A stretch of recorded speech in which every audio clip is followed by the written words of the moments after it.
plays no favorite. It could happen to you.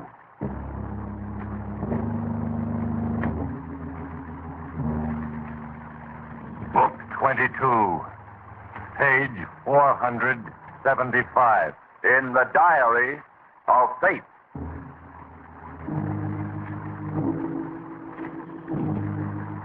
Yes, here it is. The name John Carthage, Doctor of Medicine. In just a moment, John Carthage will awaken from a drug-induced sleep. He is alone in his luxurious mountain lodge. The last few days have been a strain which sapped his energy. A brilliant and almost miraculous piece of surgery performed upon one who had influenced his well-ordered and meticulous existence. And in just a little while, John Carthage will be dead. As I am preparing to write the final entry on his page, John Carthage is bitterly railing against me and his forgetfulness regarding a little thing. Yes, John Carthage, in a very short while, you will realize the true meaning of fate.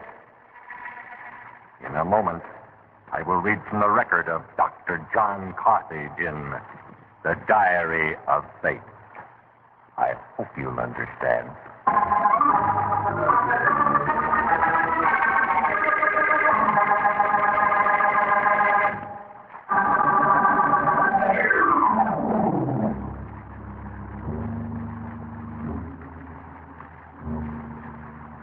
Yes, John Carthage, if it were not for a little thing, you would not now be alone in your lodge. And at this moment, aware that for you the end is certain. While there is still time, I want to go over your page in my diary. It was during the long-planned weekend at your mountain retreat. You and your lovely young wife, Jane, in company with Dr. Baldwin, were awaiting the return of Mason Gray from a hunt. Remember? Don, come quickly. What's wrong? What's the matter? Outside, hurry. What's the trouble, John? John, look. Oh, no. Great Scott. Oh, Mason. Mason, darling. Oh, my precious Mason. How in the world did he make it? And on the horse. Get a flashlight quickly, Jane. Doctor, help me get him down, all right? Take a seat, all right? How awful. His gun must have exploded. Abdominal.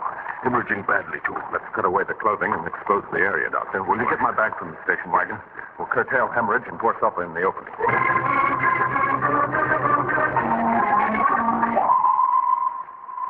Yes, John Carthage. That was a very important entry on your page. Everything had been so carefully thought out. And then something had happened to alter the course of things. To John Carthage, life had been well ordered. His practice was precise and skillful.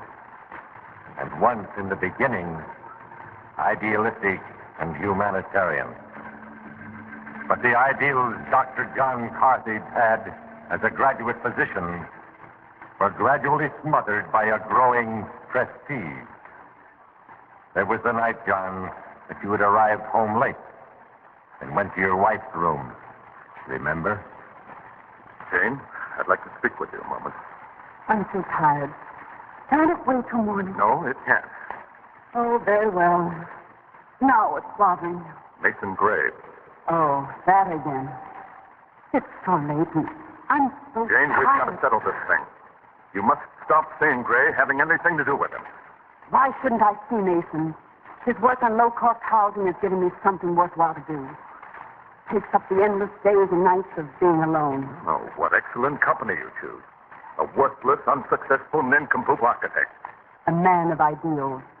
A man such as you might have been if money and success hadn't gone to your head. Oh, Tommy Ross. The man's taken you in.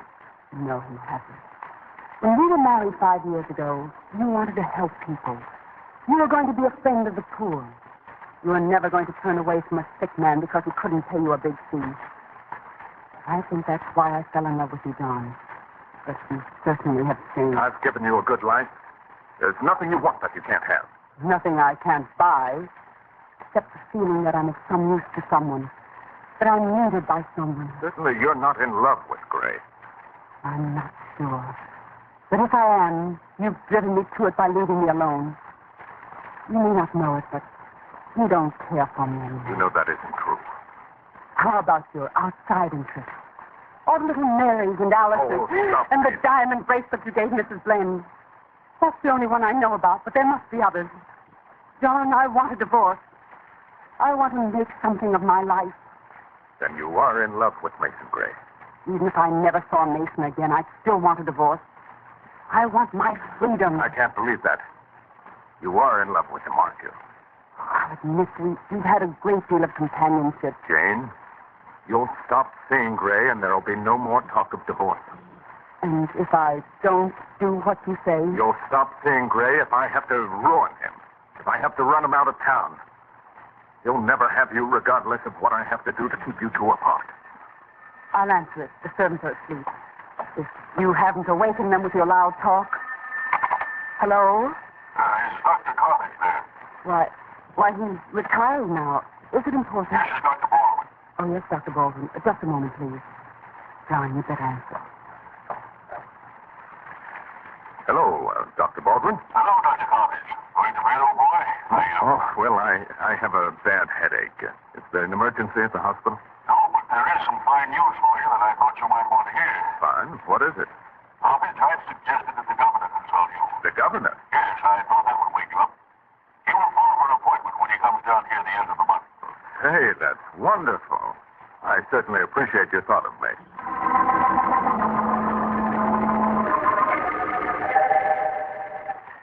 Yes, it meant a great deal for you, John Carthage, to have the governor as a patient. Another jewel in the crown of prestige. You went to your room, but the good news did not make you happy. Your hatred of Mason Gray welled up within you until he loomed as a threatening factor which you had to eliminate. Sleep did not come until you had made a decision.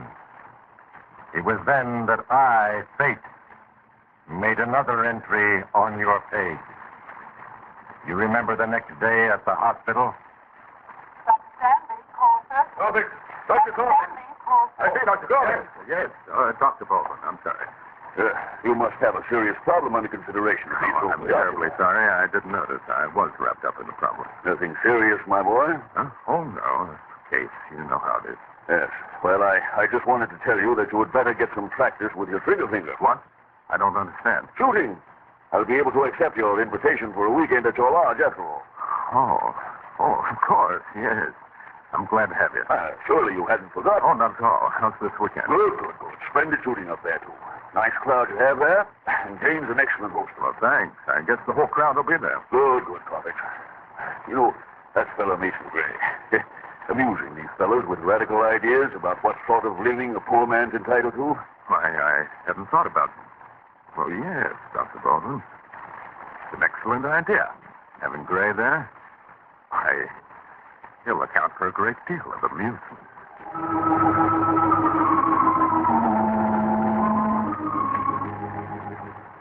So, that's my story, Mason, and I'm afraid that now this is the end. Suppose I insist upon things. There's been nothing wrong. Sensible. We've had a splendid friendship, and you've given me an interest in something worthwhile. Before, I felt useless to the entire world, including my husband. And you got nothing more from our friendship? Let's be neither romantic nor dramatic, Mason. Jane, I must say this. As long as John has decided to read something into our association that didn't exist, I must say that in part he's right. Please don't complicate things. You must have guessed that I like you much more than I've shown.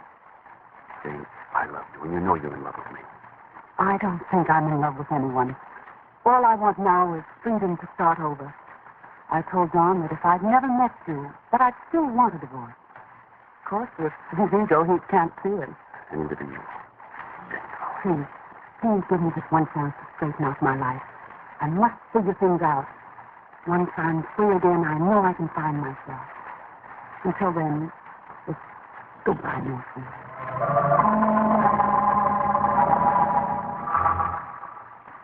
It's just as well, John Carthage, that you weren't present at that meeting. You had a plan in mind. A plan that would forever remove the danger of Mason Gray. That plan, however, required the appearance of a conciliatory attitude toward Jane. So that evening, you were different from the overbearing egomaniac you had become. Jane, it's difficult to speak about last night. I'd rather not. I haven't changed my mind. But I must say that I'm sorry, Jane. I spoke in anger and in haste. I spoke from jealousy and the fear of losing you. See, in my own way, I love you very much, darling. I shan't even ask you not to see Gray. All I ask is that you delay your decision a little while. Think things over. Don, if I thought there was the slightest chance that we'd come to an understanding... There is. Now, please, all I ask is a chance. Tomorrow, I'm going up to the lodge to prepare for the weekend. We promised Dr. Baldwin and Mason Gray the last time they were up. Mason Gray? Yes. Are you really going to invite him? After everything you said about him? After what you accused I us meant of? what I said. And I'll be friendly with him because I do trust you. Oh, Jane, give me this one chance. A chance for what, John Carthage? A very pretty speech. And very effective with Jane.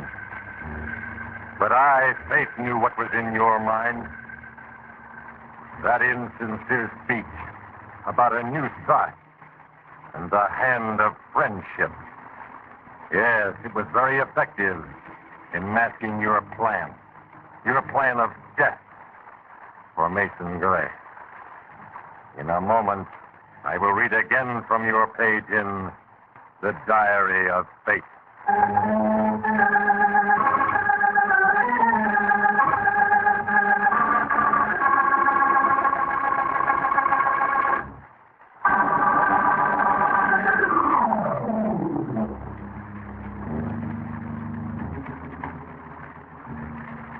In your mind, John Carthage, the taking of the life of the man who threatened your home was justified.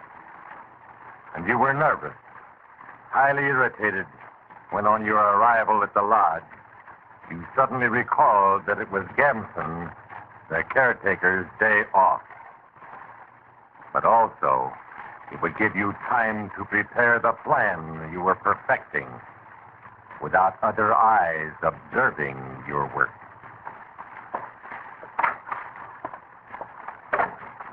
Certainly getting run down. Leads haven't been raked up. Look at that gate to the corral. Oh, found it. Ripped the sleeve on my new jacket. Oh, what a nasty scratch in my arm, too. I've told Gamson time and again that someday a horse would get a nasty cut from those rusty nails. That senile old fool. Let's see. Oh, yes, I remember. Put it in the locker with my saddle. The best shotgun on the market this time. My dad brought down many a fine bird with it. Oh, too bad the breech is cracked. That can be repaired temporarily. Little graphite rubbed into the crack. With a heavy loaded shell. It'll explode right in your face, Gray.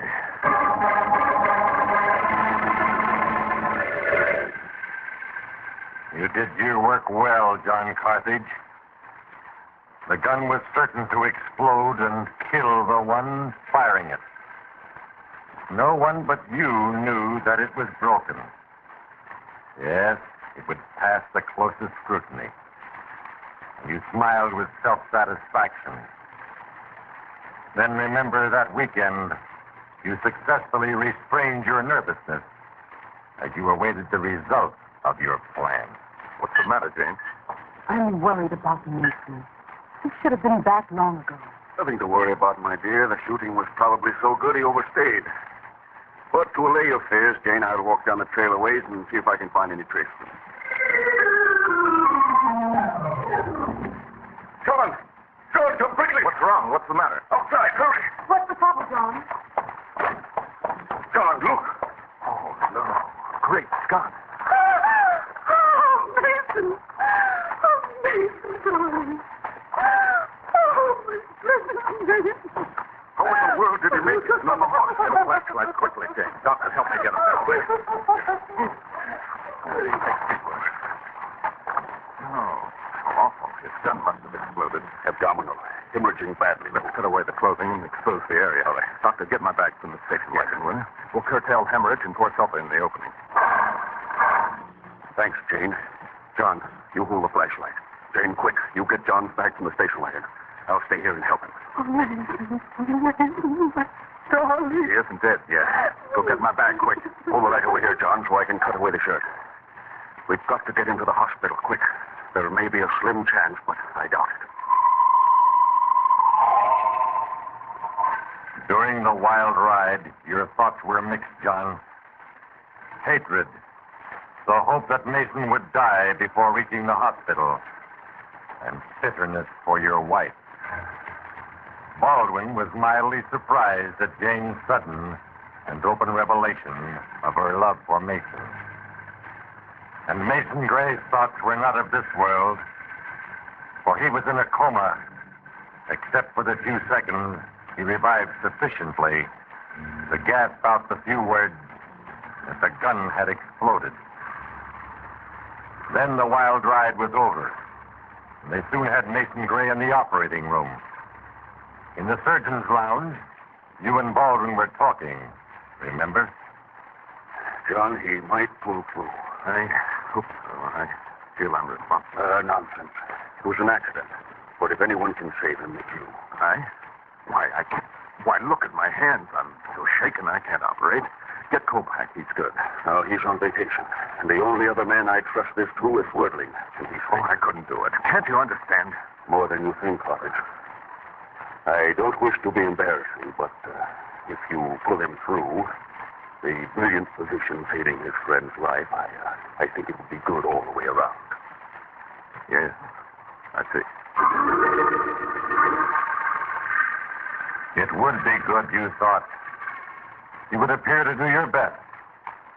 The operation would be a success, but the patient would die.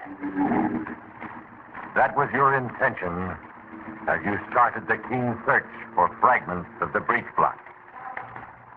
You wondered what strange quirk caused the gun to explode against the abdomen instead of against the head of Mason Gray as you had planned. But now you must concentrate.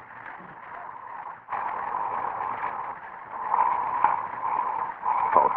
Respiration, pulse 120. Respiration very shallow. Give him the adrenaline. Giving 1 cc of adrenaline. The powder burns you excised swiftly. Then the search through the viscera for perforations. There were a number, and each must be neatly trimmed, sutured.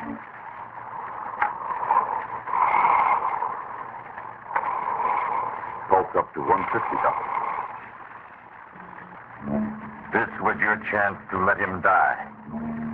You'd done about all you could. No one in this room could accuse you. Then your eye caught something. Something in that torn and mangled abdominal cavity. Your voice quickened. Pulse 165. Give him carbon.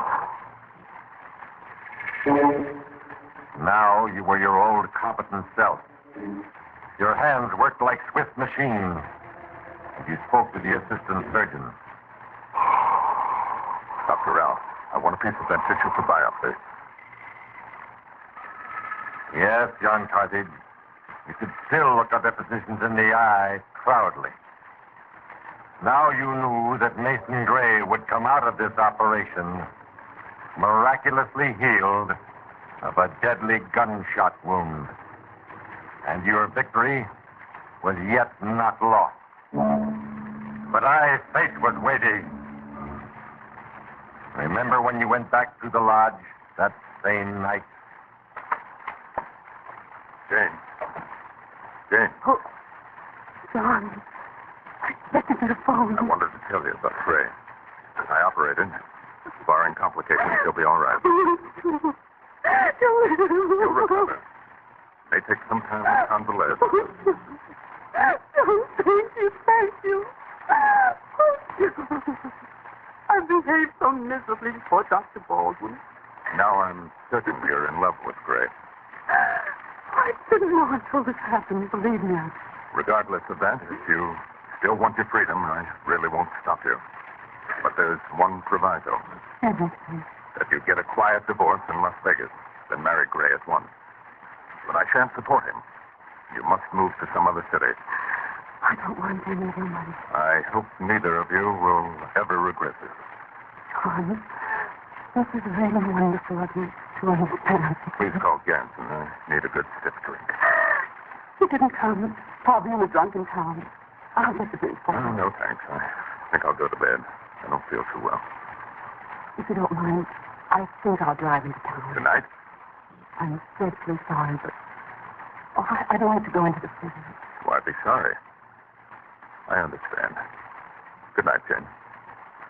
And goodbye.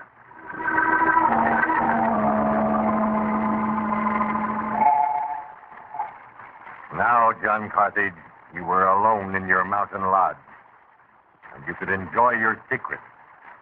For in that operating room, you saw an all too familiar manifestation.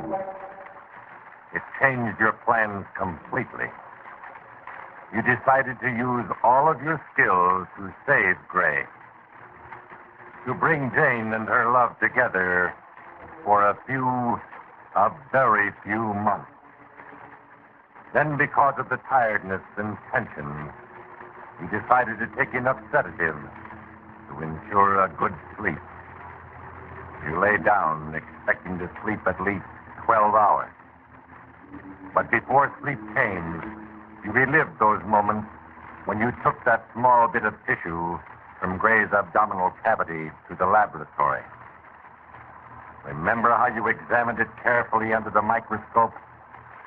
The tentative diagnosis you had made was substantiated. It is.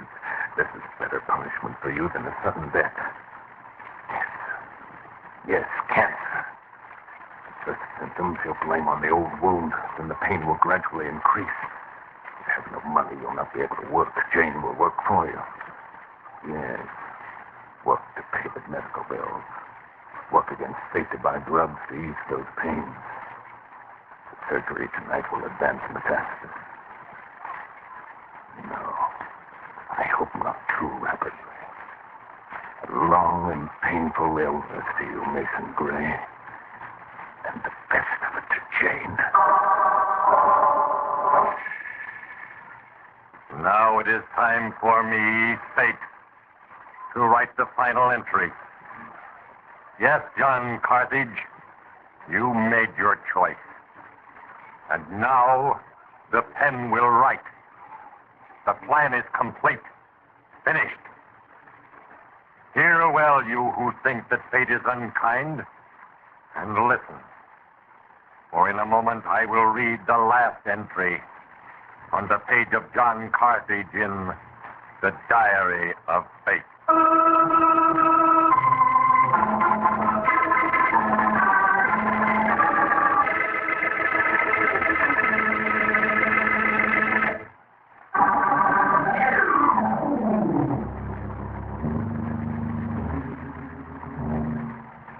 Now, John Carthage, you are awakening from your drug-induced sleep.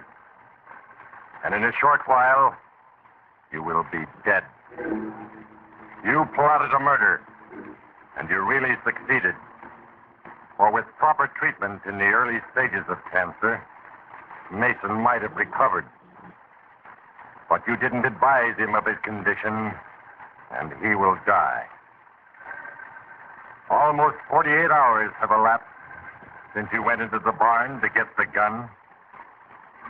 Slippery leaves, a sagging corral gate, a torn sleeve, and a scratch from a rusty nail.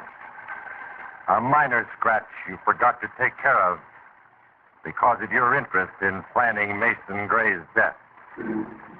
Now you are fully awake and alone, except for me, Fate. You try to get up from your bed, but you are paralyzed. You can't move. What is it you are now saying, John Carthage? Scratch. I forgot. Pain. I can't call out. Can't reach the phone. Can't move. Can't open my jaw. I've got tetanus. And so John Carthage is dead. The next day, Gamson, the caretaker, found him lifeless in his bed, the victim of lockjaw. Heed well, you who listen, and remember, there is a page for you in The Diary of Fate.